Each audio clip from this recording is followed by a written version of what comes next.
Alors, hier, j'étais allé voir un très bel expo de Picasso que je vous conseille, Musée d'Orsay, un très bel expo. Et la personne qui a fait un petit discours pour expliquer cette expo, il a parlé d'admiration de Picasso, de risques et de courage. Et d'ailleurs, c'est pour ça l'obsession de Picasso avec les cirques, c'est-à-dire qu'on est en train de marcher sur un corde très tendu. Et d'ailleurs, on peut même expliquer tout le parcours de Picasso, qui va être un autre sujet peut-être plus tard, avec cette admiration et cet attachement au risque qu'on prend. Ce n'est pas un hasard que dans les leçons inaugurales, j'ai parlé avec beaucoup de tendresse de Picasso et aussi la nécessité d'évoquer les mémoires, comme il a fait avec le Guernica, et l'impact tardif des mémoires sur la politique contemporaine. C'est-à-dire le mémoire, il n'a jamais un impact immédiat, heureusement, peut-être malheureusement. C'est toujours un travail de synthèse transmis par les gens qui conservent la mémoire et un jour ça ressort et c'est peut-être l'essence de mon travail depuis 40 ans comme cinéaste. Aujourd'hui, je vais vous montrer des extraits parce que mon langage c'est le cinéma, alors je vais parler mais aussi je vais vous montrer des extraits. Je vais continuer avec le film qu'on a montré la semaine dernière, alors Ananas, et après on va revenir vers le Moyen-Orient, journal de campagne, et si on a le temps, un court-métrage sur le 9/11. Mais on peut dire que dans le sens général, j'étais toujours intéressé par parler du Moyen-Orient d'Israël, parce que d'une façon un peu anachronique, c'est une région qui sollicite toujours de l'opinion. C'est-à-dire même les gens qui sont extérieurs à cette région, ils ont toujours d'idées très tranchées. Qu'est-ce que doit être la solution? Qu'est-ce que doit avoir l'opinion vis-à-vis ce groupe-là ou un autre? Une région qui est très particulière parce que si on regarde d'autres conflits mondiaux en Irlande, en Europe, etc., les gens ils sont plutôt des idées pas si tranchées, mais Israël et le Moyen-Orient sollicitent toujours d'opinion. Et d'ailleurs, c'est pour ça la raison d'être que j'ai senti la nécessité de faire un cinéma fort qui dialogue avec cette histoire contemporaine et qui n'est pas toujours timide, qui dit les choses qui sont, à mon avis, nécessaires. Parce que cette particularité de cette région, qui tout le monde, israélien, palestinien, juif, arabe, des autres, il y a beaucoup des autres, ils sont toujours d'opinions très tranchées. Et souvent, il manque les perceptions complexes et contradictoires de ce conflit. Et c'est la raison de faire des films qui sont complexes et contradictoires, qui sollicitent les contradictions et pas strictement une idée binaire. C'est-à-dire, pour moi, le Moyen-Orient, il n'est pas divisé entre in English, bastards and angels, parce que tous les deux, ils sont bastards and angels, chacun avec son histoire. Alors, il faut que le cinéma donne l'espace à cette présentation. Et comme ce n'est pas le projet d'un film solitaire, j'ai fait quand même pas mal, Kadosh, Kippour et les autres qu'on va parler. Alors ça, c'est une toute petite introduction. La semaine prochaine aussi, on va parler avec Jean-Michel Frodon de Kippour. Après, la semaine après, je vais parler des rapports entre l'architecture et le cinéma. Et la semaine après, des rapports entre le cinéma et l'histoire, le cinéma et la littérature, etc. Je crois que vous avez le programme de cette mission très honorable que j'ai en train de faire. Alors, je vais commencer avec un très bel petit une petite citation, malgré que je n'ai pas le texte complet, d'André Breton dans son manifeste de surréalisme.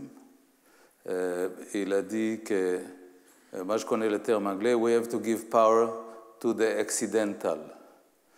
Et si je traduis d'une façon approximative, il faut donner le pouvoir au hasard.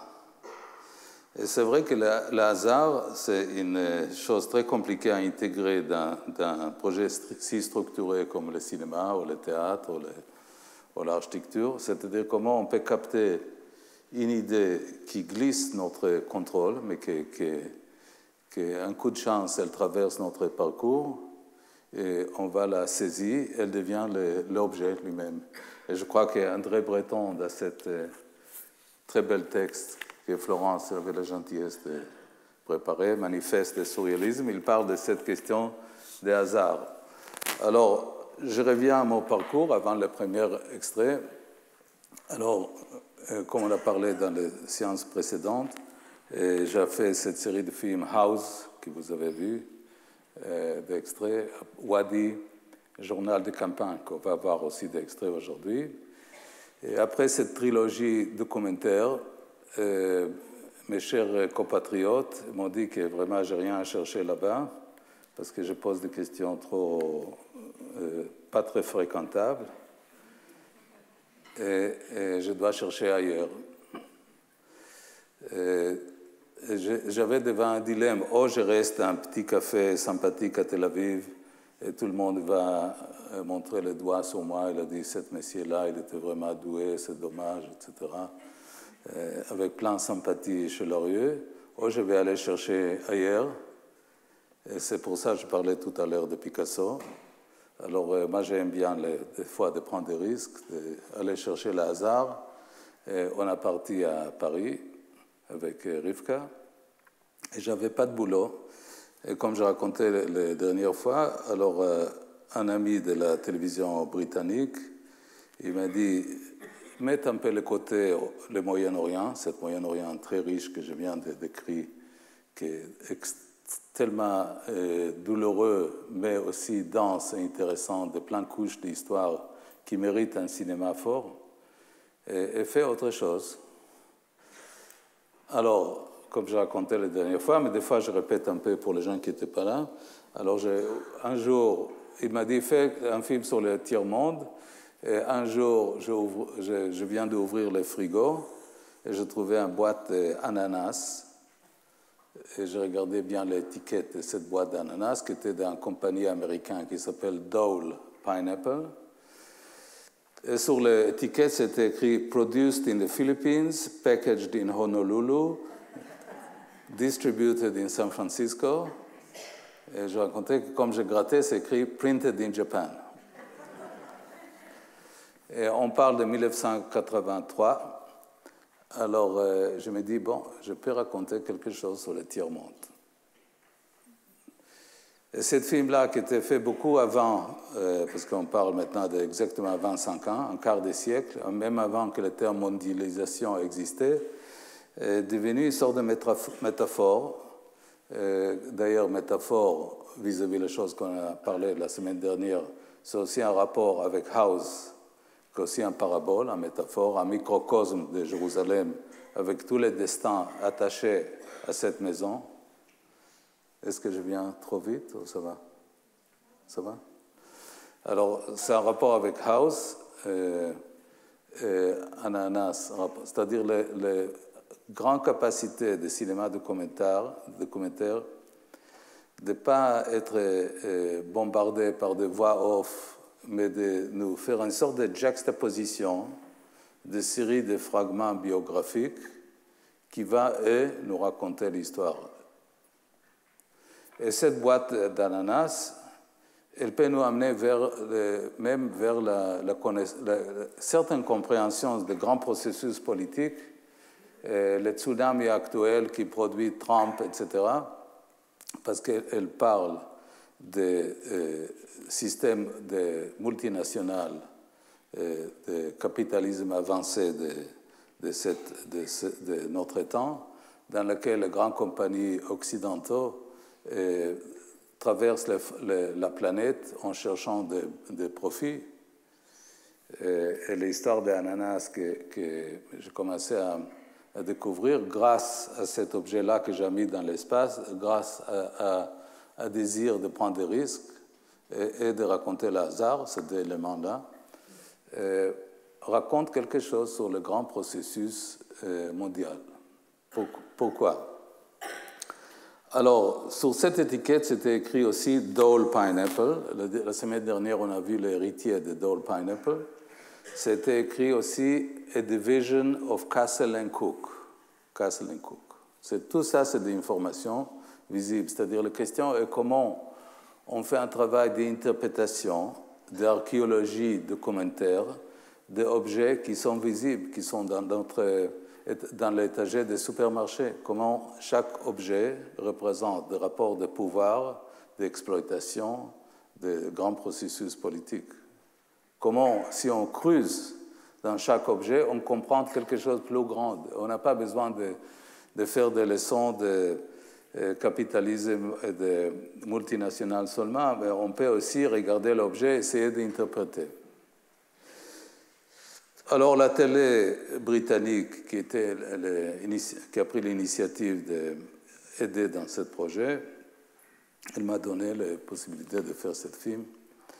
Et là, j'ai commencé une grande recherche. Alors, j'ai lu que je conseille à tous les collègues de commentaires. C'est-à-dire, il faut d'abord amasser des informations dans notre petit cerveau, même si on ne va pas utiliser telle quelle toutes les informations, mais il faut comprendre le contexte. C'est-à-dire, le pire, c'est les gens qui viennent avec la caméra sans lire rien, ils veulent lire peut-être Wikipédia, ils commencent à filmer. Non.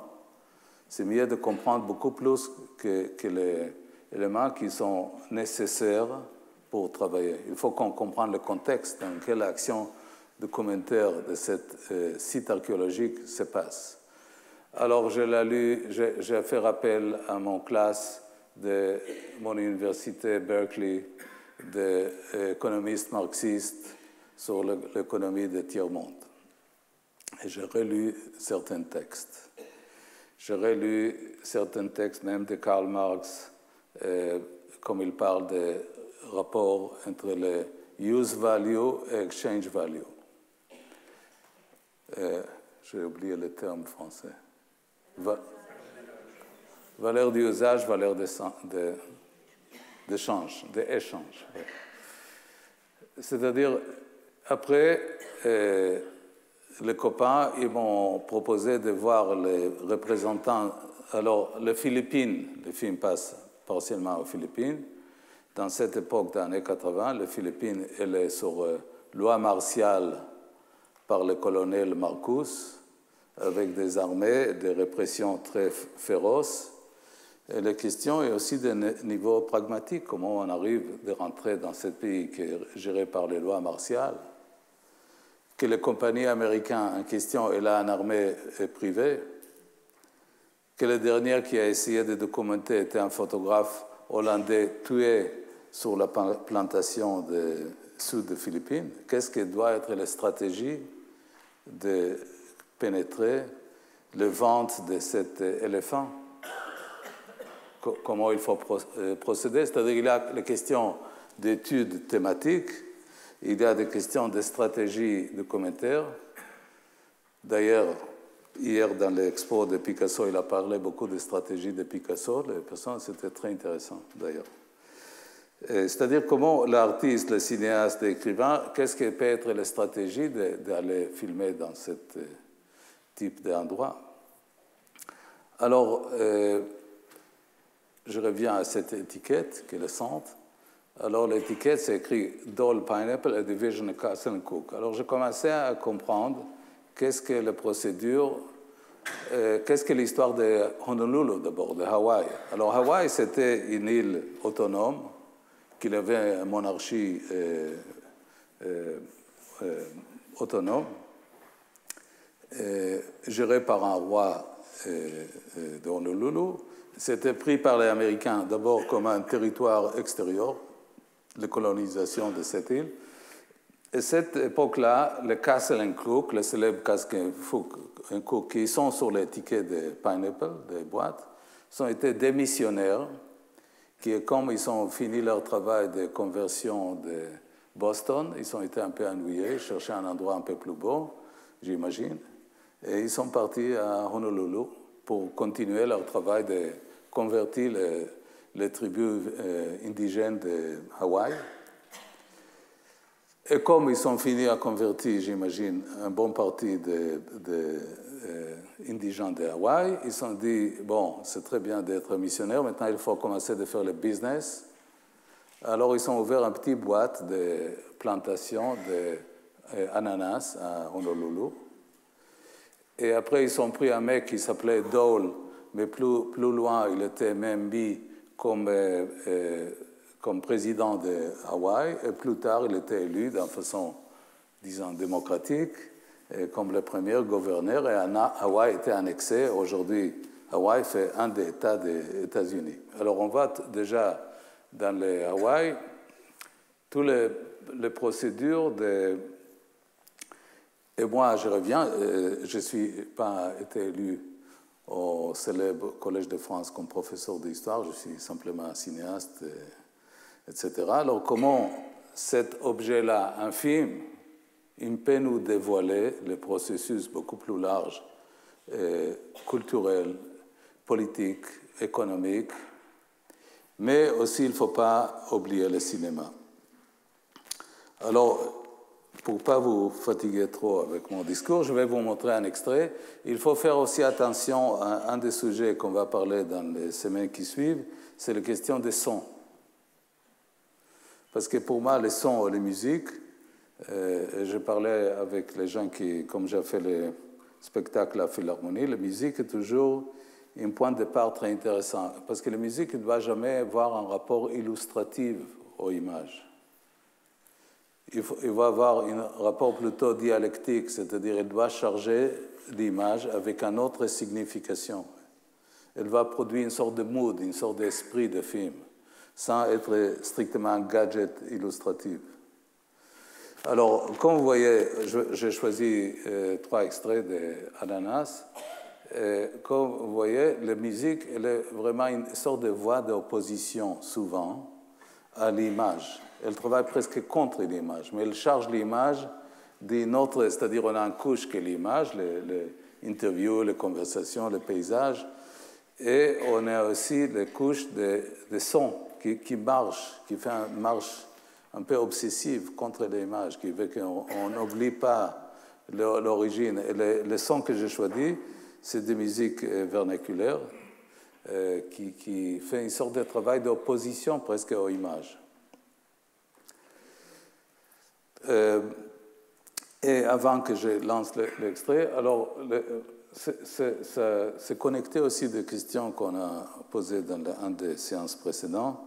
C'est-à-dire que pour moi, vraiment, le grand phénomène de notre temps, c'est le déplacement, le displacement. C'est-à-dire les gens, ils ont quitté leur foyer par les guerres, par être réfugiés, par discriminés, par l'immigration, aussi par l'immigration des raisons économiques, et par les métropoles urbaines. Et tout ça, toute cette rupture, toute cette cassure de foyers et d'existence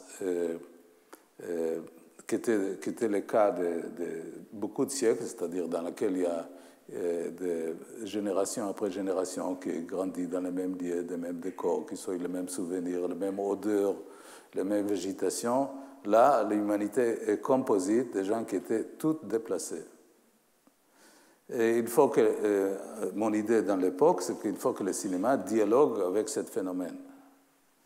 Que même dans Israël est le foyer des Juifs qui étaient rescapés des Shoah, des Juifs qui étaient chassés après la montée du nationalisme d'Afrique du Nord, les Palestiniens qui étaient chassés par les Israéliens de leur foyer, c'est-à-dire c'est un film composite, complète, des gens déplacés.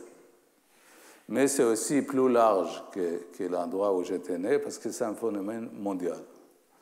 Et ça, c'est des choses qui m'ont intéressé, comme j'étais allé voir. Alors là, on va voir le premier extrait. Aujourd'hui, c'est Madeleine qui remplace Laurent. Alors, on va... le premier extrait, il commence avec l'endroit on fait le packaging d'ananas.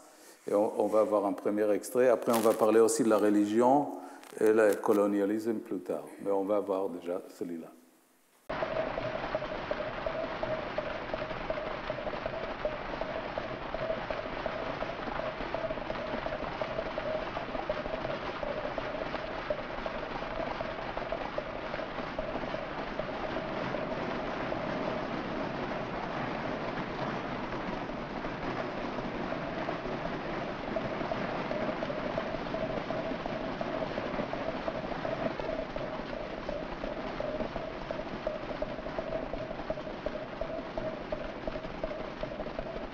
But perhaps more interesting than all of that is the fact that the pineapple is the most controllable crop in the world.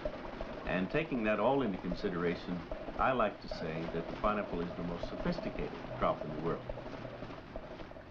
We are able, and have been able for many years since the 1930s, to induce a crop of pineapple to fruit on command by spraying one or another of several chemicals on the crop. We call that induction in a classical sense, or forcing, or sometimes hormoning. But it means that we can make the vegetative plants set fruit on command anytime. Therefore, we can produce, and we can actually plan ahead for a crop throughout the year. In addition to that, once the fruit is produced on the plant in the green stage, almost like this color here, it is possible to spray with another chemical, which causes the pineapple to ripen artificially in the field. This latter technique is used particularly for canning pineapple so that harvesting can be done all at one time. For fresh fruit, we do not do that because we want each fruit to be picked individually at maximum quality. Because we have these techniques, we say then that this is the most controllable crop, and in fact, I know of no crop that can be induced to harvest at command other than pineapple. Yeah. But you actually, I think, as a professional of probably one of the world's greatest professionals of pineapples, I think that there is some sort of pleasure as a, maybe you can talk a little bit, what can you do really with pineapple and... Because pineapple does have all of these elements of control or sophistication, those of us who've worked with pineapple, as I have for some 20 years, find it extremely frustrating to work with other crops which can be only controlled by the time of planting, for example. We are so accustomed to designing our harvest according to command that it troubles us considerably to have to deal with other major crops such as sugarcane in the tropics. Now, one of the interesting tricks about this top is, let's suppose that the tops are larger than we'd like. Let's suppose, for example, they do not fit in a pineapple box the way we would wish. We have another chemical available to us now that we can spray in the field when this top is very small, that then restricts the growth. And as a consequence, we can make this top just about any size we wish, or in fact, eliminate it entirely. So there's another element of control. To illustrate my point, in Hawaii, for example, where some 45,000 acres of pineapple are grown, especially for the fresh fruit production, they simply are able to produce fruit on command any week of the year. And in fact, that's been the secret in the growth of the fresh pineapple market. That is to say, having it available every week of the year.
However, because of the rising labor cost, it's been necessary to move the production elsewhere. The most natural source for fresh pineapple is Philippine Islands. In the Philippine Islands, pineapple production is almost entirely on the island of Mindanao, which is the largest island in the Philippine group and also one of the most southernmost. I would say that in the Philippines, the layout of both very large plantations are beautiful. However, both settings are beautiful because mountains are involved and the natural terrain is beautiful to see. I might add that one of the best times to film a pineapple field is either relatively early in the morning or late in the afternoon. When the crop is backlighted, it is an absolutely striking picture. We often jokingly say that if we want to sell a pineapple farm, we're inclined to take our clients around late in the day or early in the morning. So I would suggest to you that those are the best times to do the filming, which is a happy coincidence because it's by far the most comfortable time to be in a pineapple field in the tropics. It gets rather hot during the middle of the day.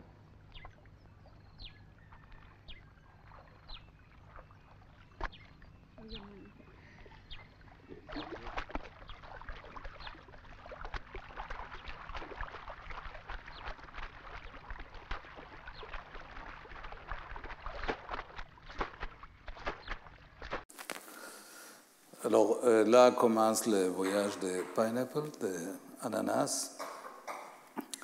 Vous voyez que vis-à-vis la définition d'André Breton sur le hasard, c'est que cette boîte d'ananas m'amène vers le fruit qu'apparemment cet grand expert de San Francisco considère que le plus controllable, que le plus contrôlable, qui lui fait un grand plaisir.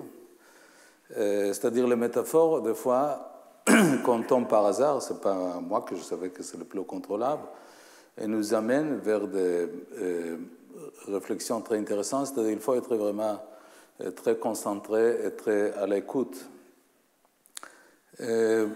Comme aujourd'hui, j'ai décidé de vous montrer pas mal d'extraits, parce que j'ai expliqué au Collège de France que comme je ne suis pas un écrivain ni un mathématicien excellent, mon médium c'est le cinéma. Alors pour partager certaines décisions, je suis obligé de vous montrer certains extraits. Vous avez bien noté la musique.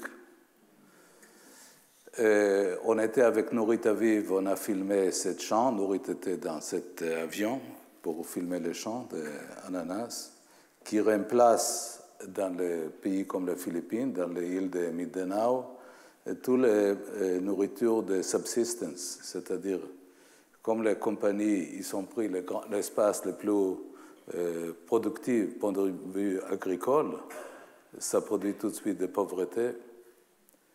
Ce n'est pas un hasard qu'Al-Qaïda, les sites d'Al-Qaïda Philippines étaient dans la même île, dans laquelle les gens ne sont pas assez à manger parce qu'on produit pour l'Occident, comme une des femmes, elle va vous montrer tout à l'heure le dessert, elle a dit il faut qu'on mange d'abord quelque chose qui peut nous nourrir avant qu'on mange le dessert pour exporter à l'Occident. Alors, c'est là où le cinéma, il peut nous faire découvrir des horizons, pas strictement par des belles images, mais aussi pour nous faire participer, pour solliciter le travail du public d'être interprète et pas consommateur. Pas un consommateur comme on consomme de pineapple. D'ailleurs, mes amis qui étaient avec moi dans ce voyage, pendant 10 ans après, ils ne sont pas touchés un ananas. Comme on n'a pas beaucoup de temps, je vais vous montrer un autre extrait, après je vais parler. Alors on lance la prochaine. Ouais.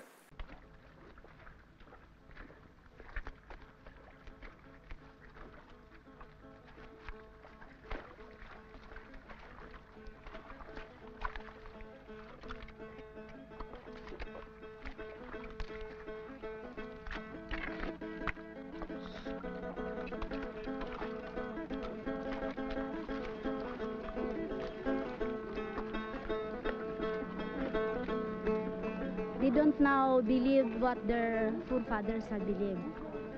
A long time ago, they are not burying their deeds, especially the children. They are just hanging it on the tree because they believe that the spirit will be incarnated.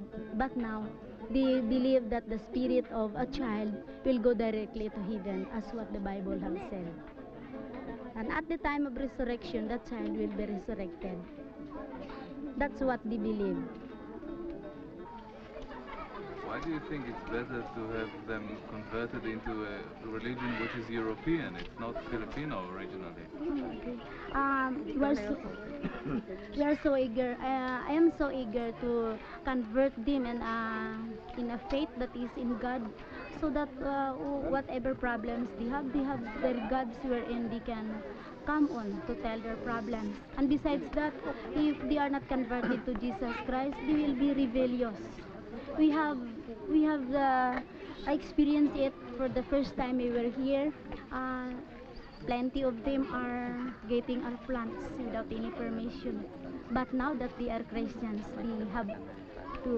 they have learned to fear the Lord.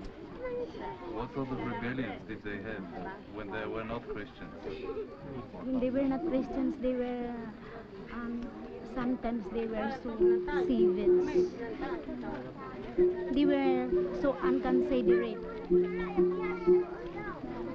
But now they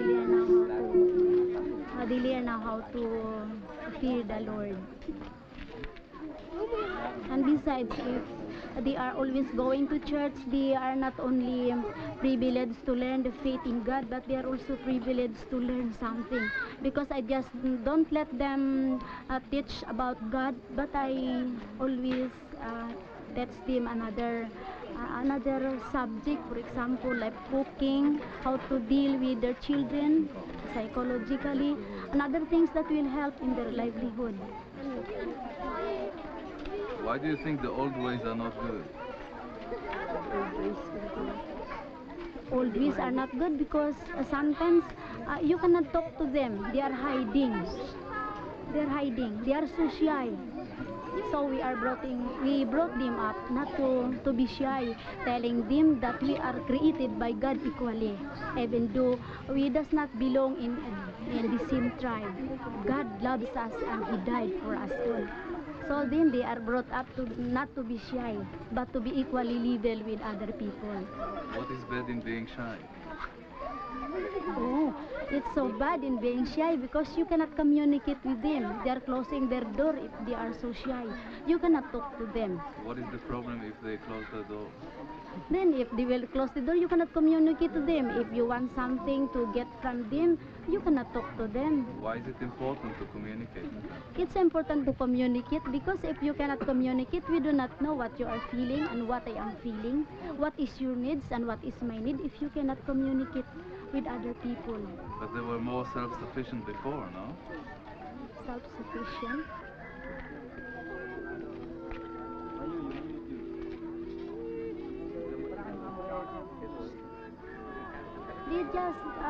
I just don't know that they say that they are praying directly to God spiritually. They don't use any object as an object for worshiping. they just direct it to the Lord in spirit, in their minds only, and they know that God is a spirit, and they know that God can answer them. Most of them are not having their own lands, therefore they will transfer to another place. They will migrate.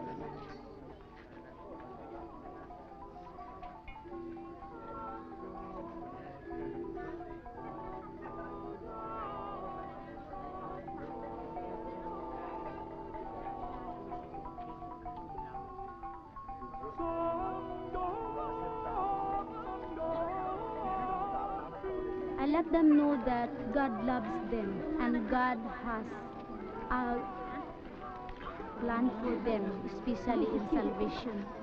And then I let them know that whatever they do, whatever situations in life, God is the ruler of it, and then they will accept it.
Alors, qu'est-ce qu'on a vu? On a vu qu'effectivement, les multinationales utilisent la religion, c'est-à-dire cette femme baptiste qui était envoyée, d'ailleurs aidée, pour expliquer que les façons indigènes vernaculaires de la religion locale, ils sont plus valables.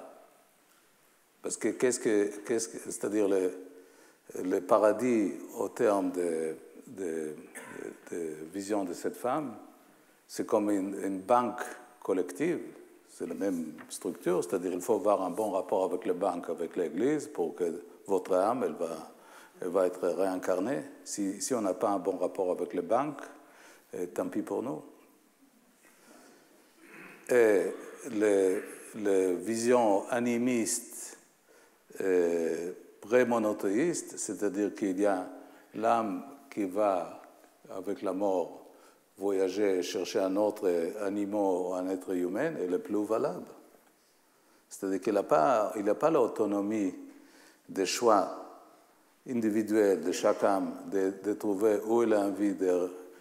Je fais un peu vulgarisation des choses qu'il dit, mais il n'y a pas le choix autonome de chaque âme de choisir où elle va être réincarnée. Non, il y a une notion centraliste d'église ou de religion qui garde le pouvoir pour que les portes du paradis, on peut dire, ne vont pas être fermées. Il faut tenir un bon rapport avec les banques de l'âme, avec la religion. Et ça, toujours, André Breton, il a raison, parce que c'est le hasard. C'est-à-dire, et je reviens même à une petite chose que notre Jeanne Moreau, qu'on a parlé d'elle dans les leçons inaugurales, elle m'a dit, comme elle a accepté de travailler avec moi, elle m'a dit, moi aussi je vais faire un film, c'est parce que j'ai envie d'apprendre quelque chose que je ne connais pas encore, qui est très différent de beaucoup d'interlocuteurs, d'acteurs et actrices qui adorent répéter les choses qu'ils savent déjà. C'est-à-dire, on pose des questions dans l'espace, comme des équations mathématiques, comme je suis au Collège de France, au physique, au biologique. On pose des questions dans l'espace. Cette question qui est posée dans l'espace, elle va nous apprendre beaucoup de choses qui on reste ouvert. On laisse cette petite boîte d'ananas, cette métaphore, nous raconter quelque chose sur la planète.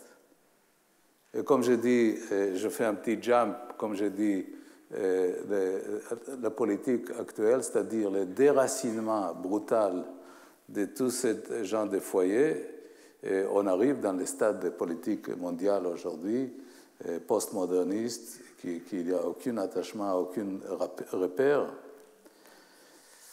Et cette film-là, Ananas, qu'on a fait il y a un quart de siècle, déjà, il avait quelques clés.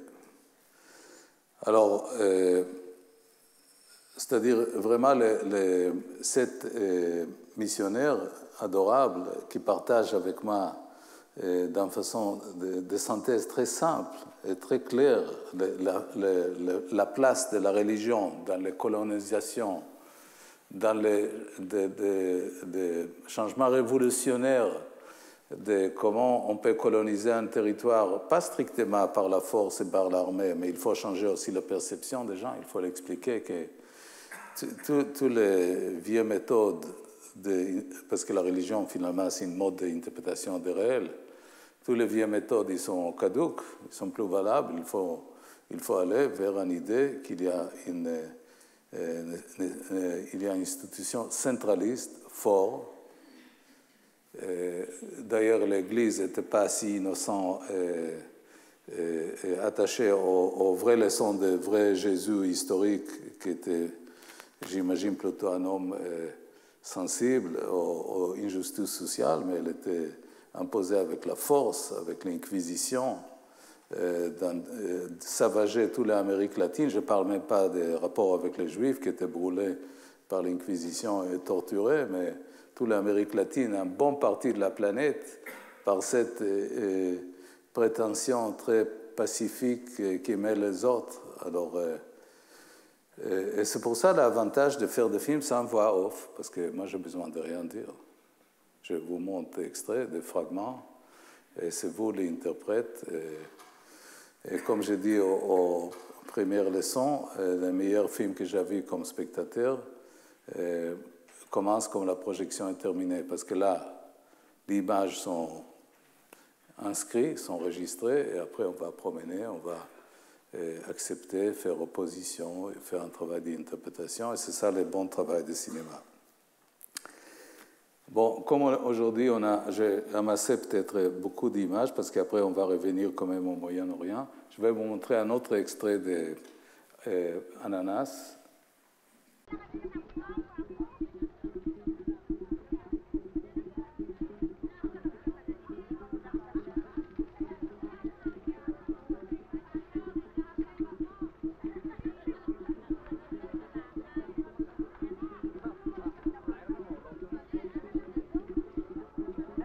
Many of us here in Pulumulok, inside Pulumulok town of Pulumulok, is very poor because of sometimes we need work so that our families will be never be surprised and never be get angry.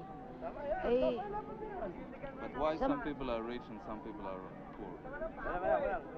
Sometimes the government help poor. Sometimes the government is helping also rich one people. They more often help the rich or the poor?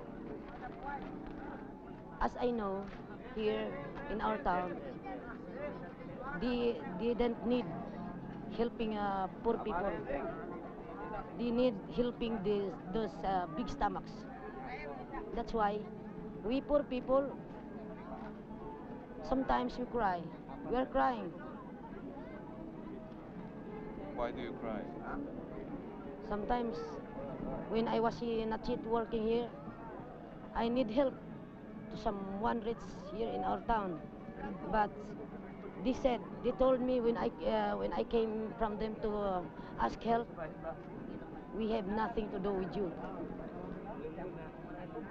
So when I was not yet working here, and I was not yet Pulumulok aid, day and night, I'm sacrificing my life because of my 7-son child crying. We are crying for tears because we are sometimes hungry. Nothing rich help us.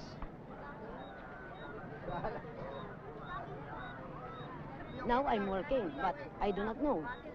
Some days will come. I cannot say what is my future.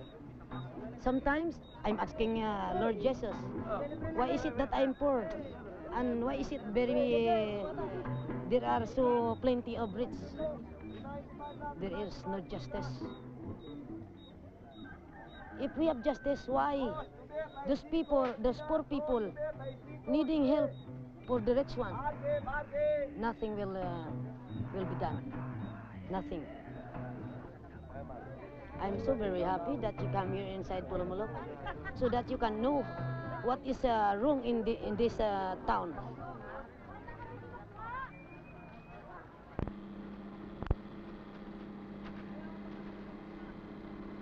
What really attracts the multinationals to come in this part of the globe, the Philippines? I think it's more of like cheap labor. They take advantage of that. I don't think our workers have really experienced a strong labor organization. That's tantamount to less cost of production, so it's good for business. You can observe the land area that's occupied by this company is very huge, and considering that we are in need more of what are very much basic for our nutrition as Filipinos. So before we take desserts, we better think of the basic needs like rice.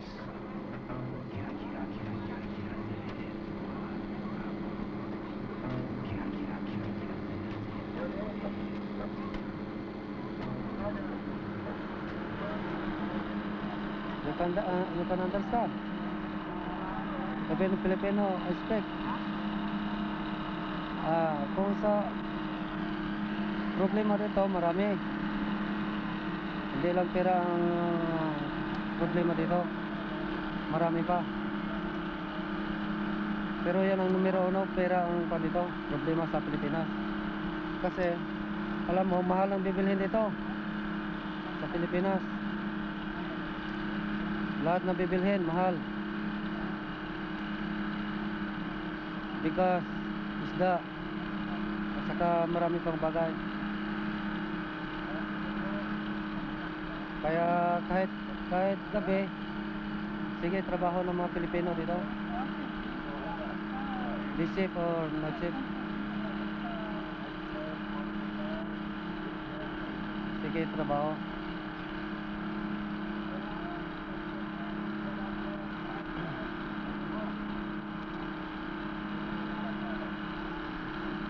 Marami problema ang Pilipino.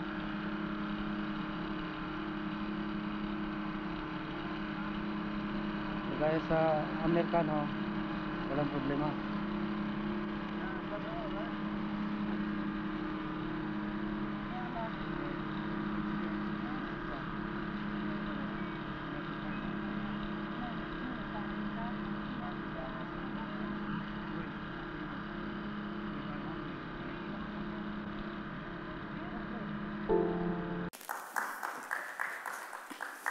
Merci. Alors, c'est-à-dire le cinéma, cet médium très très fort, il a la force et le moyen de nous, s'il ne reste pas strictement sur les showbiz et les films d'exploitation, de montrer, de partager avec nous certaines compréhensions. Et personnellement, comme après le film documentaire House Wadi, journal de campagne, tout à l'heure on va voir aussi un morceau de journal de campagne, j'ai senti qu'effectivement, moi que j'étais né en Israël, des fois le Moyen-Orient, j'ai senti qu'il devient trop hermétique, trop ethnocentriste, c'est-à-dire qu'il est intéressé par lui-même, et que personnellement, ça m'a intéressé d'aller voir et c'est aussi le hasard qui m'a amené à Paris, le hasard qui je continue à faire mon travail. Alors, Pineapple, comme je parlais l'autre jour, il est inscrit dans une trilogie, mais comme on n'a pas beaucoup de temps, je ne vais pas vous montrer l'autre film. C'était le premier film de 3 d'une trilogie, que le premier était Ananas, c'est-à-dire sur cette boîte qui est microcosme de rapport. Le deuxième est un film qui s'appelait Bangkok, Bahreïn, que j'ai appris aussi, comme j'ai dit tout à l'heure, d'objets visibles. C'est-à-dire j'ai tombé à la Herald Tribune d'une publicité faite par une compagnie registrée à Arabie Saoudite qui nous a proposé de prendre des ouvrières qui engagent, qui ne vont pas faire de grève, qui vont faire travailler 24 heures sans problème, etc. Et de nous fournir entre guillemets l'ouvrière à la maison, etc. Et j'étais allé avec mon équipe à Genève, dans le bureau de ILO, de International Labour Organization. Et j'ai commencé à travailler aussi à travers aussi encore des images, qui est une image publique, c'est-à-dire qu'il y a le boîte d'ananas, il y a une publicité dans la Herald Tribune qui va vous faire des provisions d'ouvriers et de comprendre qu'est-ce que c'est le marché. C'est-à-dire, si le premier objet était cette boîte d'ananas qui incarne les relations d'ouvriers, le rapport de capital, les multinationales, l'exploitation de tiers-monde, le deuxième, le produit, c'était l'être humain, c'est l'ouvrier. Et là, j'étais allé à ILO, qui m'ont présenté, c'était très bien, m'ont présenté 2 rapports, un qui était sur les ouvriers je vous raconte un film qu'on ne va pas avoir d'extrait, mais vous comprenez comme ça les structures des trilogies. Le premier rapport était sur Thaïlande, et il y avait une déclaration du ministre du Travail de Thaïlande qui était très fier que cette année, qui était au milieu des années 80, il a réussi d'exporter 300 000 hommes aux pays du Golfe, à Bahreïn, à tous les pays des Émirats, etc., qui sont dans un camp fermé comme des esclaves, aucun droit social, et pour faire le grand projet d'architecture. On va parler un autre jour d'architecture. Alors, et dans le même temps que les 300 000 hommes par an exportés pour les pays du Golfe, de Thaïlande, aussi l'industrie sexe pour les touristes européens, américains allemand, etc., était dans son gloire, c'est-à-dire qu'il y avait un autre rapport à Genève sur 500 000 femmes qui travaillent dans les bordellos de Bangkok, c'est-à-dire le schisme entre l'homme et la femme d'un pays de tiers-monde, d'exploiter les gens dans ce monde moderne, était la thématique du film que j'ai fait après, qui s'appelle Bangkok Bahrain. Et le troisième film, qui était encore un film que je n'ai jamais réussi de faire, j'étais envie de parler d'exploitation d'images, effectivement, de notre médium comme cinéaste. Et je mentionnais l'autre jour que, par exemple, j'étais envie de faire un film sur les cigarettes Marlboro, qui exploite l'image, c'est-à-dire qu'il a fait cette image de cowboy avec le chapeau, avec les petites cigarettes, mais avec cette image de cowboy, il parasite tous les westerns américains, qui devient une sorte de mode de publicité en exploitant les... Mais ce film-là, qui était supposé d'être produit par France Télévisions, j'ai envoyé quelqu'un à Genève à nouveau, parce que le centre de Philip Morris, les compagnies comme Castle & Cooke, Philip Morris, c'est le propriétaire de Marlboro. À la place que la personne que j'ai envoyée pour faire la recherche pose la question à Philip Morris va poser la question à la personne que j'ai envoyée à faire la recherche. Et finalement, comme il est arrivé à Paris, j'ai eu un appel de présidence de France Télévisions qui m'a dit « Monsieur Guitaille, vous pouvez garder l'argent qu'on a donné comme à valoir, mais le film, on ne va pas lui faire. » On ne va pas lui faire parce que Philip Morris finance de belles événements culturels, d'ailleurs le cahier de cinéma, etc. Il a souvent des publicités de Philip Morris, etc. C'est-à-dire le troisième volet de cette triptyque, il n'existe pas. Peut-être dans un des sciences, souvent je vais vous montrer le court-métrage que j'ai fait sur la demande de Gilles Jacob, qu'il a proposé qu'on fasse chacun un petit court-métrage sur le film qu'il n'a jamais réussi de faire. C'est comme une sorte de petite blague. Mais bref, les ananas qu'on va voir, je crois maintenant le dernier extrait, Bangkok Bahrain, il existe sur DVD, qui était édité par Studio Canal. Ça, les deux films, on peut voir. Là, on va voir une dernière partie de Ananas et après on passe au film sur Israël. Oui. Journal de campagne, qui est un film dans la chronologie que j'ai fait avant Ananas.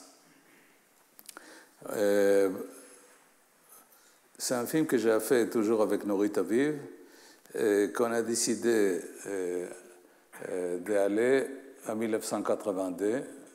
Si vous vous souvenez, 1982, c'est la première guerre du Liban. Et par toujours l'intuition et le hasard, alors, de sciences d'aujourd'hui, on va lui appeler l'hommage au hasard.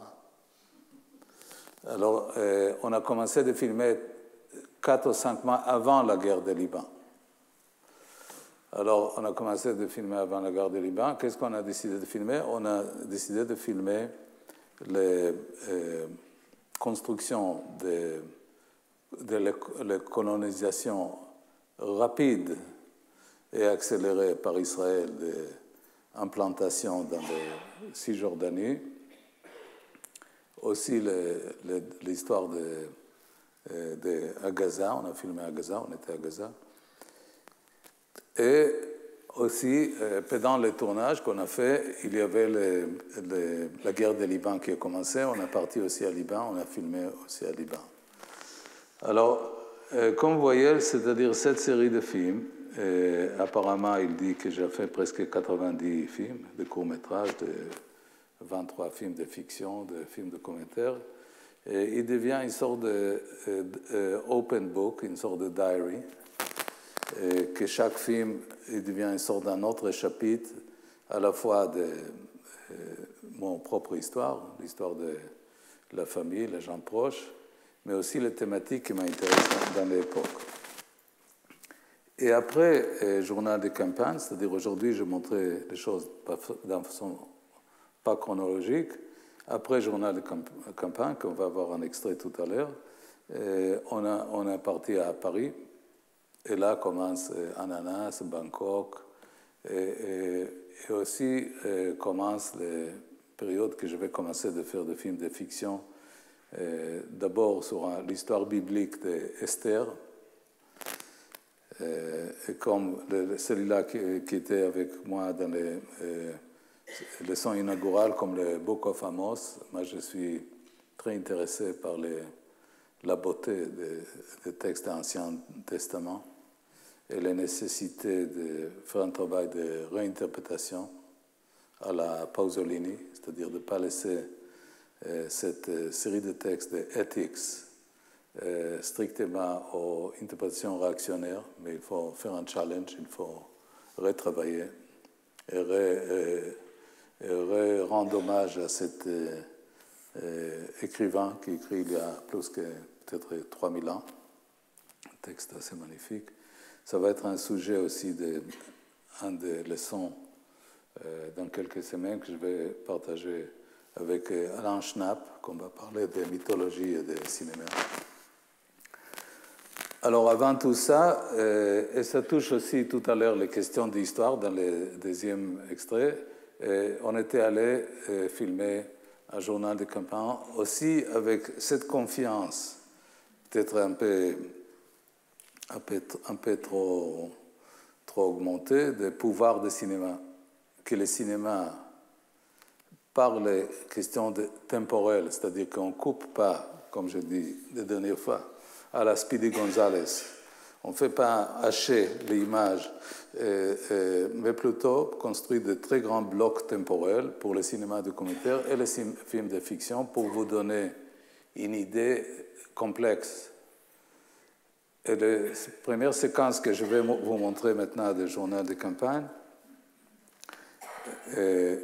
c'est-à-dire, même si je fais des films ailleurs comme Ananas, je reviens des fois de parler d'Israël, de son destin, que je suis très attaché, des assassinats de Rabin, des rapports à la religion Akadosh, de Kippour, qui va être un sujet d'une autre leçon. C'est-à-dire, je suis inspiré, obsédé par cette histoire que je trouve forte. Et là, on était allé pour ce film documentaire, parce qu'aujourd'hui, on est encore dans le cinéma documentaire, et filmer des séries de points dans les Cisjordanie. La première séquence, qui était vraiment la première chose qu'on a filmée avec Nourit, il est passé devant la maison des maires de Nablus, le maire palestinien de Nablus, qu'aujourd'hui on sait que ses pieds il était sujet d'attentats par des extrêmes droites israéliens, bien avant Rabin, qu'il a perdu ses deux pieds. On est devant sa maison et l'armée ne veut pas nous laisser filmer devant la maison. Alors, qu'est-ce que cette image il nous montre? Là, les caméras de Nourit, elle n'est pas seulement descriptive, elle a un agent actif. Parce que les soldats, ils ne veulent pas nous laisser filmer. Et ça a un peu de référence des choses qu'on a parlé l'autre jour, c'est-à-dire que la caméra, elle n'est pas innocente. Le cadre de caméra et des fois, la façon de résister le tournage lui-même raconte aussi quelque chose sur le sujet dans lequel on est en train de filmer. Madeleine, on va passer le premier. כל זמן שזה לא איסור סגור, אני לא צריך שום אישור שלך. תביא לי את התעודת זהות אני שלך. מוכן להראות לך ותגיד לי מה הסיבה. אז אני אומר לך, אני רוצה לדעת מי אתה בכלל. אז אני מוכן להגיד לך מי אני. אני רוצה הוכחה. רגע, יש לך איזושהי סיבה שאתה רוצה... יש לי סיבה, כן. מה הסיבה? הסיבה שאתה חשוד בעיניי. מה אני חשוד בעיניך? את זה, אם לא טוב לך, תגיד את זה בבית משפט. לא, אתה צריך להראות לי פעם. אתה בינתיים, אתה חשוד בעיניי, תזדהה בפניי. חשוד בעיניך במה? בשום דבר, בסדר? אתה צריך להזדהות בפניי, תזדהה בפניי. תן לי תעודת זהות.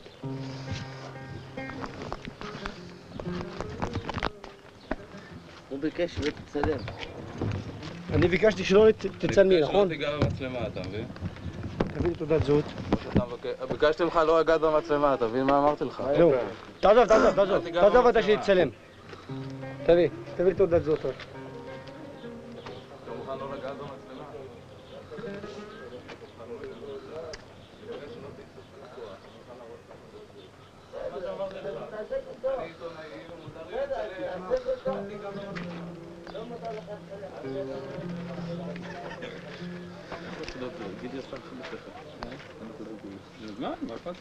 טוב, הוא צריך להחזיר לנו. תעודת זהות אצלם.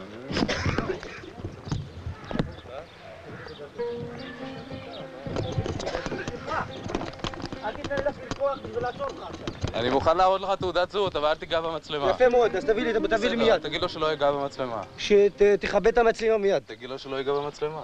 אז אני נותן לך הוראה עכשיו לא לצלם. תראה מה שהוא עושה. רגע, לא.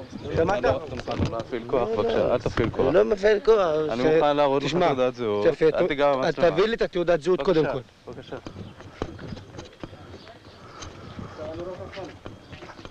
גם אתה.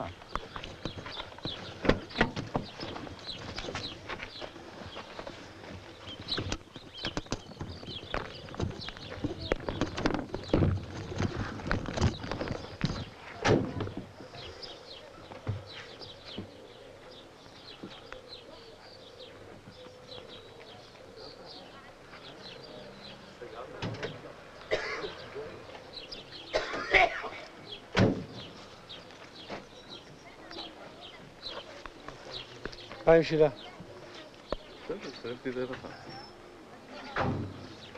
תביא לי תעודת זהות שלך.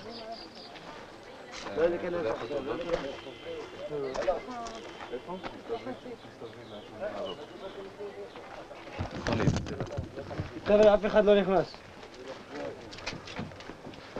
מה זאת אומרת? תוציא את התעודה שלי. אנחנו נשלח לקיבוץ כרם שלום. באנו הנה להביע את מחאתנו מה שעוללת ממשלת ישראל, הממשלה שלנו בגדה המערבית, על היחס של העם הפלסטיני בכלל, ערביי הגדה המערבית ורצועת עזה בפרט. בחרנו להיפגש עם בסאם שקה, מכיוון שהעם הערבי בגדה המערבית בחר את בסאם שקה כמנהיגו, בחרנו להיפגש עם ההנהגה של העם, ולא להיפגש עם מי שהשלטונות עשו קודם From Nablus. Not always, as they want. עמוס, תביא את התיק, נורית תמצא את זה.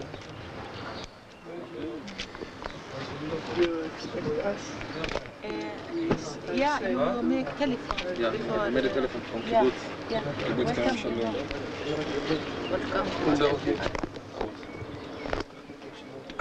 תגידי מה לעשות פה. עמוס, הוא עוצר אותי. עוצר מה? קח בעיה של זהות. מה זאת אומרת אתה עוצר אותו? אנחנו רואות אותו. רגע, אבל את התעודה שלי אתה יכול להחזיר לי? לא, בינתיים לא. עד שאני אברר מה איתי. רגע, מה זאת אומרת? אתה לוקח לי את התעודת זהות שלי? בינתיים לא. אני מברר, אני נותן לך את זה. רגע, אבל אתה נשאר פה, לא? אני פה, כן. רגע, מה זאת אומרת אתה עוצר אותי? רוני, תשים לי את רוני. זה תשאיר בשבילי. את המדחקת של משהו תסביר. לאן התעודת זהות שלה? כן. לא תיקחו כבר. לאן תעודת זהות שלה? כן, תוציא את זה מהסיר.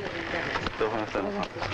תוציא את זה, תעיפי את זה מפה לפני שנשבר לך את המצלמה. תוציא את התעודת זהות שלה. יש לי תגת צהוב, אני חושבת, אם זה... גידי, אתה יכול לעזור לי? תחפש את התעודת זהות. רגע, אני... תעודת זהות שלך פה? שלי, בתוך כזה צהוב. בתוך כזה נייר צהוב של ניקוי עדשות.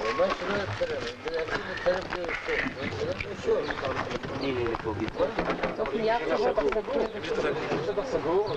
זה שטח סגור בינתיים. לא שטח סגור. בשביל זה אתם, הם לא היה שטח סגור, אתם כבר... Let them to enter and then you can do anything you want. איך אני יפה? כל כך נדלקת. איך שאתה חושב. Let them go out. Enter. And then take אתה מקבל אותם חזרה את התעודות? שלי אימו.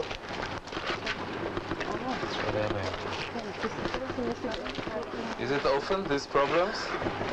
Always the same, but now it's lucky for you that not disturb you much. יש למעלה זה, Before בסדר, שים תכניס.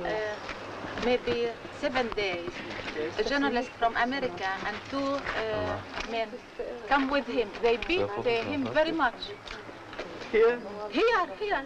Yes. Beat him very much in his, in their legs, in their head. Nothing, only because they come with him. Nothing. And then allow them to see us how to beat the people.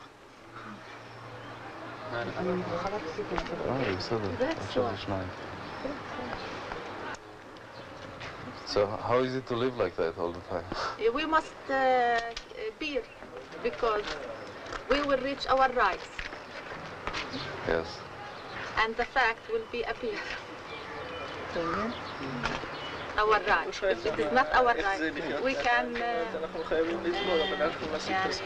accept it. If it is not right to do like that, we will not accept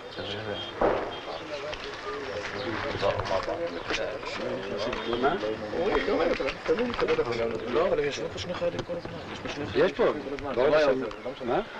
יש לו רעיונות הג'יפ, לא, היו כל הזמן יש פה שני חיילים. If anybody come here and hasn't anything, why they disturb him like that?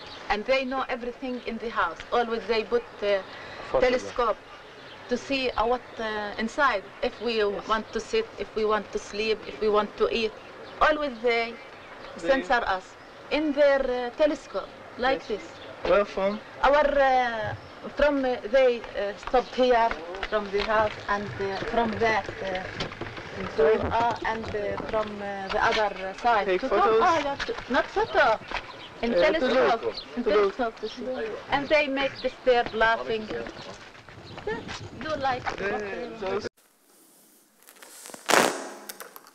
Alors, c'est encore plus long, le plan séquence. Alors, vous voyez que comme on tourne un plan séquence, à la fois on a une idée de scène entière de ce conflit devant la maison de Bassam Chaka, dans laquelle nous, on suit le groupe de Paix Maintenant, le mouvement israélien de Paix Maintenant, qui veut visiter le maire de Bassam Chaka. L'armée ne nous laisse pas rentrer. La femme de Bassam Chaka nous raconte devant la maison. C'est ça la grande force des plans séquences, qui n'acceptent pas les règles de montage traditionnelles. Et aussi, si je vais ajouter, au-delà des scènes qui étaient les scènes rough, des scènes concrètes, quelque chose, je vais mettre ça par écrit sur l'écran. Comme ça, vous pouvez distinguer des éléments qui sont une partie intégrale des scènes filmées et des éléments qui sont ajoutés par la mise en scène. Et ça, c'est très important parce que souvent, avec le film, je parlais aussi mal de certains cinéastes qui utilisent le cinéma d'une façon qui indoctrine trop l'image.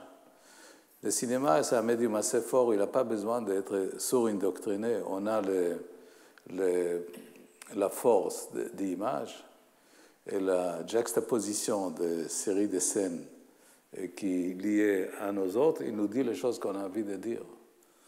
Alors, on n'a pas besoin, même avec tout le respect à Eisenstein, on n'a pas besoin d'appliquer un système, une méthode de montage très serrée, très efficace, entre guillemets, qui est utilisée souvent aussi dans les films de publicité. Le cinéma, il a d'autres moyens, il faut chercher d'autres moyens que le cinéma nous offre, c'est-à-dire dans journal de campagne, presque à l'opposé d'Ananas, dans lequel le caméra est très discret et nous donne des discours. Dans le journal de campagne, la caméra de Nourit est très active, elle intervient, elle prend un point de vue dans les scènes. Mais elle arrête là, on n'a pas besoin aussi d'ajouter des voix off, etc. Cette plan séquence, il dure plus que 10 minutes, c'était la longueur de pellicule de 16 mm à l'époque, Elle registre, effectivement, si on analyse, elle refuse de registrer les situations politiques qui étaient courantes dans cette époque, en 1982. C'est-à-dire, les gens me demandent souvent si on compare aujourd'hui 2018 à 1982, qu'est-ce qu'on peut dire dans le sens comparatif? Alors, on peut dire deux choses. D'abord, le niveau de connaissance et de reconnaissance israélo-palestinien, il est beaucoup plus évalué, c'est-à-dire les deux parties, déjà, ils sont au courant que l'autre existe. C'est pas mal. Et même, ils sont au courant que les autres, ils ne sont pas en train de partir. C'est pas mal non plus. Mais le niveau, les possibilités d'action politique, depuis l'assassinat de Rabin, qui va être un sujet d'une autre leçon, il est diminué. C'est-à-dire, depuis l'assassinat de Rabin, il y a 23 ans, il y a beaucoup moins de possibilités ou d'options, ou même de désirs d'essayer de régler ce conflit. C'est-à-dire qu'on a des processus qui vont dans le sens inverse. Mais je crois que comme ça, si on a le temps, je vais vous montrer le dernier extrait d'aujourd'hui, sinon on va passer ça la semaine prochaine. C'est-à-dire, c'est une région que les médias est très active. Et on peut dire heureusement et malheureusement aux mêmes façons. C'est-à-dire, elle est très active, c'est-à-dire on est au courant de certaines choses, même s'il y a pas mal de manipulations, et même les frères ennemis israélo-palestiniens instrumentalisent les médias et la façon que représente le conflit. Ils trouvent que les médias doivent participer dans le conflit comme une sorte d'arme. Alors il y a une sorte de pollution de capacité d'analyser vraiment qu'est-ce que sont les options politiques. Ils sont en train d'indoctriner chacun à son façon, même avec une différence de position, parce que quand même c'est Israël qui occupe la Palestine et pas le sens inverse.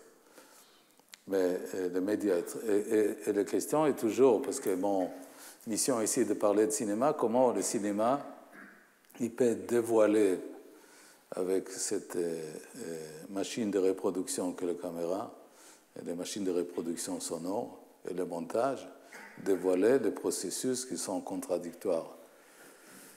Moi, j'ai espéré de vous montrer un extrait aussi d'un film beaucoup plus récent qui s'appelle « À l'ouest de Jordan », que j'ai fait, qui était présenté l'année dernière à la quinzaine de réalisateurs à Cannes, dans laquelle j'étais allé avec des groupes comme celui-là, des journaux de campagne, des groupes de NGOs israéliens qui travaillent avec la Palestine. C'est-à-dire je cherche aussi le courant inverse, c'est-à-dire les gens que je trouve très importants et très courageux qui vont aller travailler ensemble, c'est-à-dire qu'ils vont construire le pont où tout le monde veut brûler le pont, avec cette grand fist de fêter la violence, etc., qui malheureusement continue. Alors je trouve que ces groupes-là, qui sont minoritaires, ils sont importants pour garder la mémoire, qui était une des raisons que j'ai fait le cinéma, pour conserver la mémoire, parce que comme j'ai dit l'autre jour, la mémoire c'est un agent actif dans l'expérience contemporaine. Ce n'est pas strictement sentimentaliste, ce n'est pas strictement de bonnes leçons de profs d'histoire, mais c'est un agent actif. Il donne forme à notre conscience et subconscience. Il participe dans la formation de nos opinions de conflits. Alors, on va aller dans un autre extrait. Merci.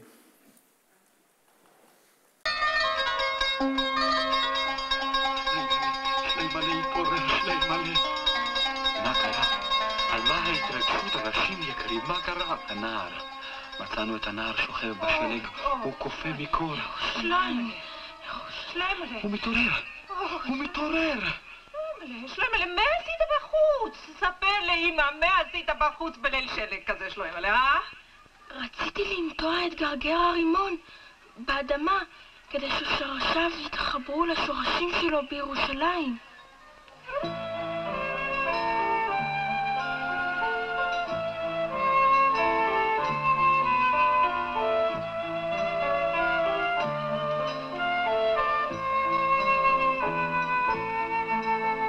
אוויר הרים צלול כיין וריח אורנים נישא ברוח הערביים עם כל פעמונים.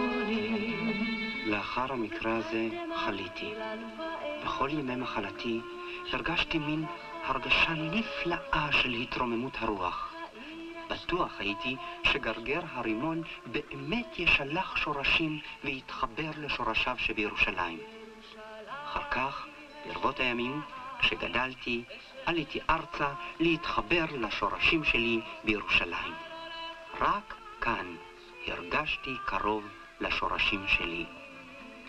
סיפורים על געגועים לירושלים תמצאו בכל לדבר בשם היישוב, אני אבל רוב היישוב כאן שמח מאוד. מבסוט, מאושר. לא יכול להיות יותר טוב מזה. אבל תספר קצת על החוויות של להתחיל מקום חדש וכך הלאה. שמע, בהתחלה זה קצת מפחיד את האנשים. את הנשים, לא את הגברים, כן. ושהם באים למקום, הם רואים שזה לא כל כך נורא. וטוב להם.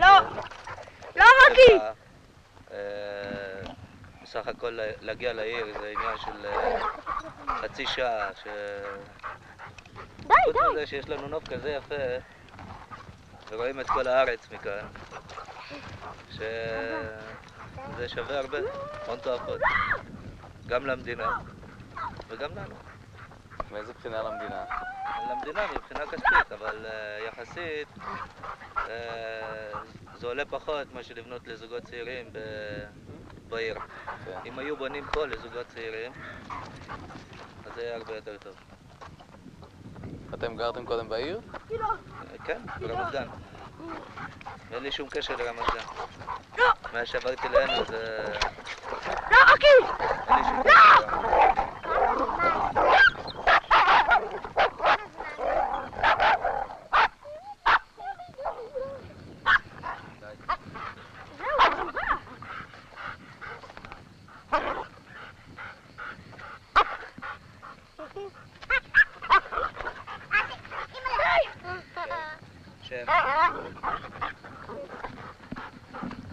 זה חדש ביישוב. מבחינת הנוף, מה רואים? מה אתם נהנים במיוחד? שמע, מכאן אנחנו יכולים לראות את המטוסים שנוחתים, את התעופה, ויכולים, עד חדרה אנחנו יכולים לראות. יום רעת יפה. תרגיע את התקציבים, טוב? גם את אלה, כי אחרת אי אפשר לשמוע. די, תוקי. שואלים כמה זמן הולך הצילום, מתי יראו אותה בטלוויזיה? כמה זמן הצילום הזה הולך? שקט, שקט קוקי. שקט קוקי. אבא, כמה זמן זה הולך? מה? הצילום. הצילום? לא לצלם את זה. כמה שמצלמו אותך. אז הפסקת כשתיארת מה רואים, את המטוסים וכך הלאה. כן, אפשר לראות מלוד והלאה עד חדרה, את כל הארץ. וחבל, בוא נגיד ככה, לא רוצה לחשוב על זה, כן? שהממשלה פעם אחת תחשוב ולהחזיר דבר כזה, כמו שעשתה בימית. מה אתה חושב, אם זה יקרה, מה יקרה? אני מקווה שלא. יש קשיים? אנשים חוסמים את הכבישים, דברים כאלה, אבנים או משהו? לא. אין לנו קשיים עם דברים כאלה, בעיות כאלה. אתמול נסעתי לירושלים, אז בדרך נתקלתי בדברים כאלה, אבל לא... זה לא רציני, זה צריך להתגבר, בסך הכל זה המדינה שלנו. ואנחנו חייבים לשמור עליה. יותר קל אם הם ישבו בבית.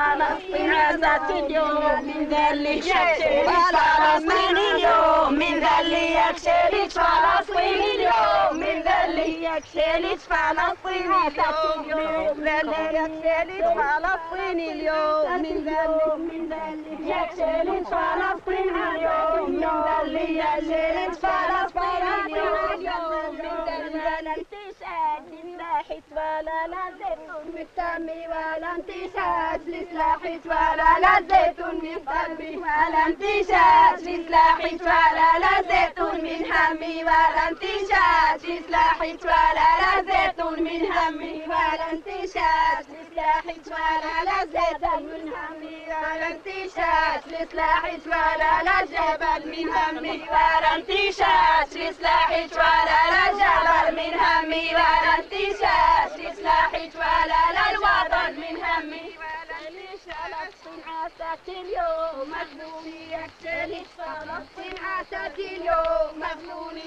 يكسرت فلسطين اليوم يكسرت فلسطين اليوم من اللي يكسرت فلسطين اليوم من الانتشاد لسلاحة ولا لا زيتون بالتمي ولا انتشاد لسلاحة ولا لا زيتون من قلبي ولا انتشاد لسلاحة.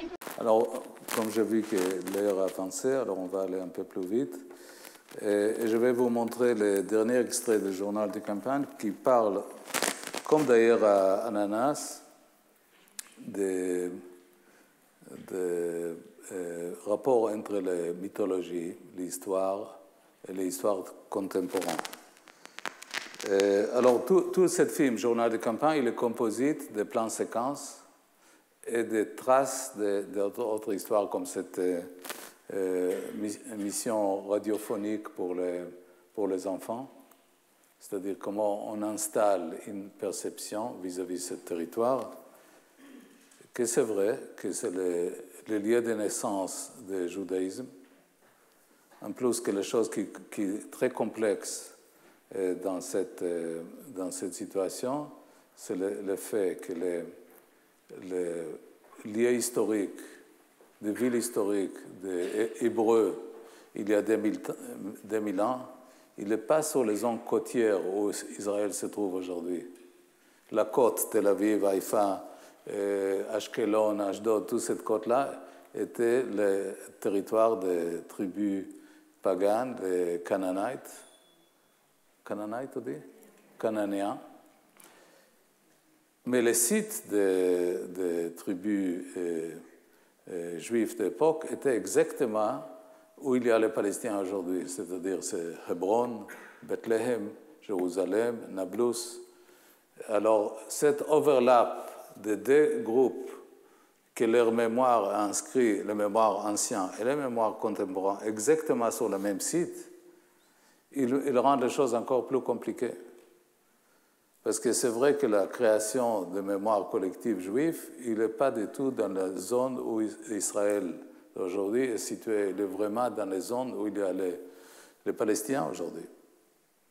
Je parle encore de questions de mémoire et de façon qu'elle complique les solutions politiques.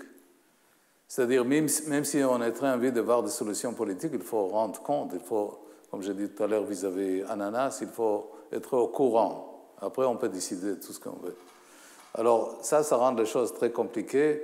Des mystifications des territoires, c'est-à-dire le fait que, comme écrit Gershom Scholem, les tribus juives arrêtaient d'être guerriers à partir du VIe siècle, ils ont accepté d'être les sujets de l'histoire, mais pas être actifs dans les formations de leur destin. Et là, il y avait beaucoup de souffrance, le nomadisme, d'être discriminé, d'être brûlé, des séries de décrets pendant tout ce siècle contre les Juifs, leur fragilité d'être apatrie. On ne va pas faire aujourd'hui une grande leçon de cinéma, mais comme vous savez, Theodor Herzl, qui est le créateur du sionisme, il était au début pour l'assimilation des Juifs à Europe. Mais comme par hasard, il a été envoyé par son journal, le Neue Wienische Zeitung, ici, à Paris, il a tombé, encore le hasard, dans le processus de Dreyfus. Il a vu que cet officier français complètement fidèle à la France était manipulé strictement parce qu'il était juif. Et là, Herzl est arrivé à la conclusion qu'il fallait aussi un morceau de territoire pour les Juifs, c'est-à-dire l'autodétermination. Et d'ailleurs, Herzl, il n'a jamais trouvé un endroit pour mettre son premier congrès sioniste, parce que tous les grands rabbins allemands de Munich, ils sont interdits qu'ils fassent la conférence là-bas. Il n'a pas trouvé aucun lieu européen pour faire le premier congrès sioniste, parce qu'il a dit, si vous parlez d'autodétermination pour les Juifs, ça va créer encore des montées de l'antisémitisme, ça va créer de l'hostilité, on ne peut pas accepter. Et finalement, le seul endroit qu'il a fait le premier congrès sioniste en 1897, après qu'il a écrit son célèbre texte Judenstaat, l'État juif, était à Bâle. Moi, j'étais allé à Bâle pour faire un de mes projets, sur Herzl d'ailleurs. Effectivement, le seul endroit qui acceptait que Herzl il va faire le premier congrès sioniste, c'était où? C'était dans un casino. D'ailleurs, le destin nous raconte que ce n'est pas un hasard, peut-être. Alors, bref, cette histoire contemporaine d'Israël, il est aussi la conclusion des souffrances énormes pendant des siècles de discrimination par l'Église, par l'autre force. Et il est la raison d'être de créer cet État d'Israël. Mais avec cette perte de notion de nomadisme et l'attachement excessif au territoire, on arrive dans le stade qu'on est aujourd'hui, dans lequel on fait des fétichisation des territoires. Et on est dans le stade qu'on est aujourd'hui, qui est très grand attachement au territoire. Alors, comme je vis qu'on approche à la fin, je vais vous montrer le dernier extrait qui vient du journal de campagne. Et celui-là, il commence par la cérémonie, c'est-à-dire en 1982, quelques semaines avant la guerre du Liban. Pour remettre en contexte, Israël est géré par la droite, par Begin. Et quelques semaines avant la guerre du Liban, Begin décide de faire une grande cérémonie dans le désert de Judée pour réenterrer les restes des combattants juifs il y a 2000 ans, c'est-à-dire la célèbre rébellion de Bar Kokhba, qui d'ailleurs a terminé la souveraineté juive parce que c'était une rébellion qui était considérée comme une provocation par l'Empire romain. Et après, tous les juifs étaient exilés, esclaves vers Rome, etc. Et là, la naissance des communautés juives à Europe. Et alors, comme on a vu déjà Ananas, c'est-à-dire cette multitrace archéologique, l'archéologie contemporaine m'intéresse. Et aussi par les coïncidences, j'ai décidé d'aller filmer avec un autre caméraman qui a fait avec ma house, Emmanuel Aldema, les cérémonies d'enterrement des restes des combattants juifs. Si je commençais aujourd'hui la leçon par une citation d'André Breton sur le surréalisme, assez surréel. C'est-à-dire Israël tout puissant aujourd'hui, elle prend l'armée pour faire cérémonie religieuse pour enterrer des rebelles juifs il y a 2000 ans. Et le recyclage des mythologies il y a 2000 ans inspire aussi la guerre des Liban, qui est quelques semaines plus tard. Alors vous pouvez voir les bandes sonores qui continuaient, qu'on va analyser, l'impact sonore, les bandes sonores qui commencent dans les cérémonies des déserts et va continuer plus tard sur le début de la guerre des Liban, où j'étais allé physiquement et moi j'ai fait les caméras parce que Nourit était arrêté à la frontière. Il a dit les femmes n'ont pas le droit d'entrer, de filmer. Alors j'étais le caméraman dans les dernières séquences d'aujourd'hui.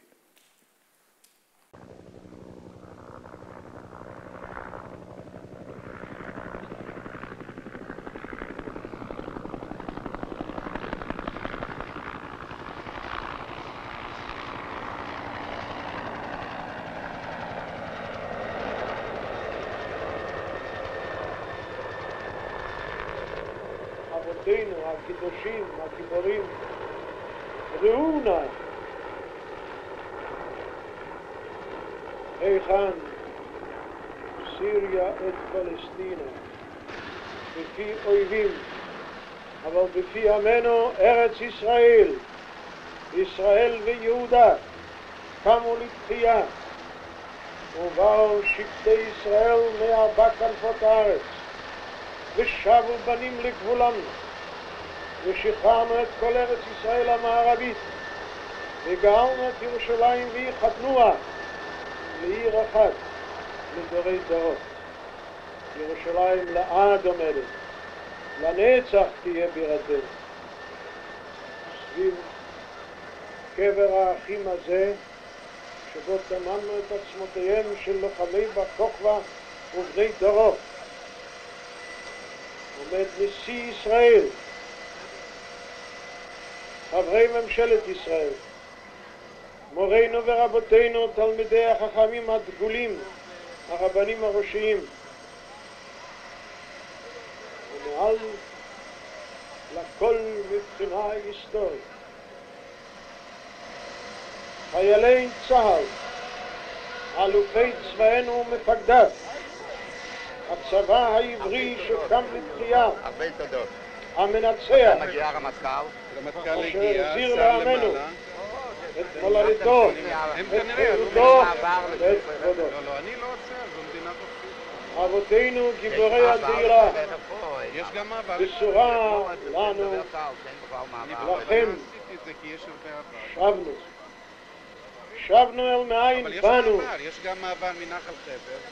עם ישראל חי, ויחיה במולדתו בארץ ישראל מדורי דורות. אבותינו גיבורי הקהילה, שבנו ולא נזוז מפה. טיול מאורגן לגדנאים פה, היום. היום אני לא חושב, אבל יש אז טיולים דובר שיכולים שמחר זה יום הגדנא היום. יגיעו כאן. תפילת אל מלא רחמים מפי החזן הצבאי הראשי, סגן אלוף אריה בר. שמר תום! שמר החטף! צק!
ובתוכם גיבורי החיים, אנשים, נשים וטוב, שמסרו נפשם על קדושת השם העם והארץ, ונפלו כמו גיבורים.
Alors, je crois qu'il faut, je vais dire seulement deux choses avant qu'on termine. Parce que...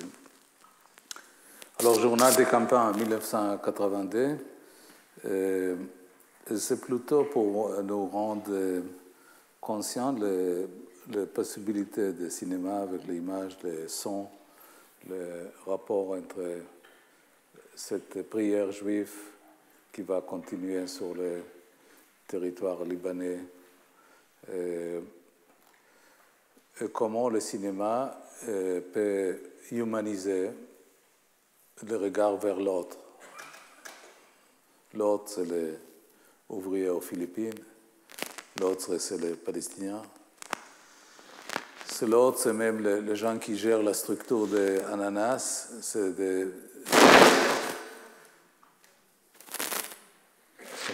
moi que je fais tout ce bruit. Oui. Alors, c'est des questions qui m'ont intéressé parce que comme je n'ai jamais fait une école de cinéma, j'étais formé seulement dans l'architecture.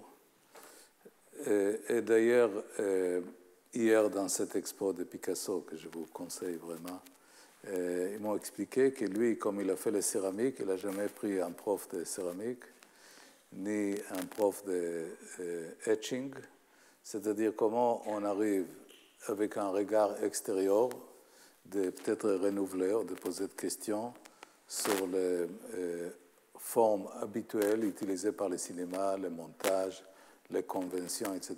Parce que comme c'est une forme très, très intéressante, le cinéma, surtout pour nous donner une idée qui n'est pas déjà établie d'objets, de boîtes d'ananas, de situations politiques. Et malheureusement, je ne peux pas vous montrer des films entiers parce qu'on est quand même limité, mais même la semaine prochaine, que je vais partager avec Jean-Michel Frodon, qu'on va parler des Kippour. C'est-à-dire la question va être comment on représente la guerre, comment le cinéma, il peut, par cet respect des plans séquences, par le changement de rythme de regard, et pour sortir des conventions de présentation, il peut nous montrer des propositions comment on présente la guerre. Je vous remercie d'être là